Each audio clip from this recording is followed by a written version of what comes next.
Jeanne Moreau, retrouvée morte il y a 6 ans jour pour jour par sa femme de ménage dans son appartement parisien, a été en couple avec un homme très connu, propriétaire de grands bâtiments de luxe et à l'inspiration très coquine.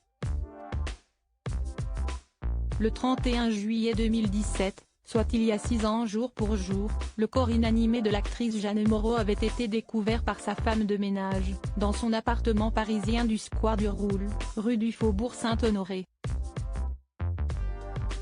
La célèbre actrice a eu de nombreuses aventures, dont une histoire passionnelle avec le musicien Sacha Distel. Elle a également été la muse du regretté couturier Pierre Cardin. Un homme avec qui elle sera restée 4 ans, qui confiera un jour avoir comme regret de ne pas avoir eu d'enfant avec elle.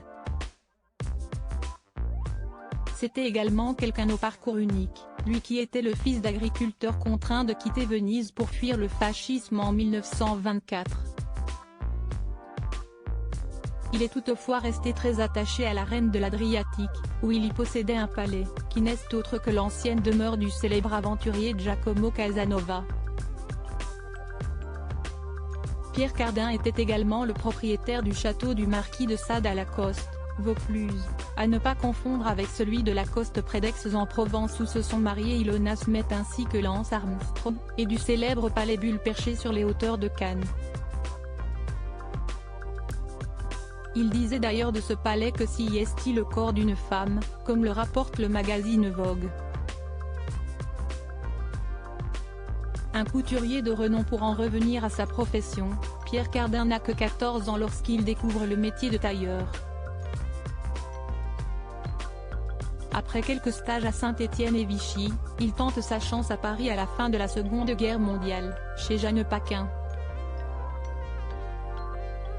C'est grâce à cette célèbre couturière qu'il fait la rencontre de Jean Cocteau et réalise des costumes pour le film La Belle et la Bête. Après un bref passage chez Elsa Schiaparelli, Pierre Cardin devient premier tailleur chez Christian Dior dès l'ouverture de la maison en 1946. Il décédera le 29 décembre 2020 à 98 ans, à l'hôpital américain de Neuilly. La robe bulle, le style futuriste, le costume Mao, les premiers vêtements unisexes.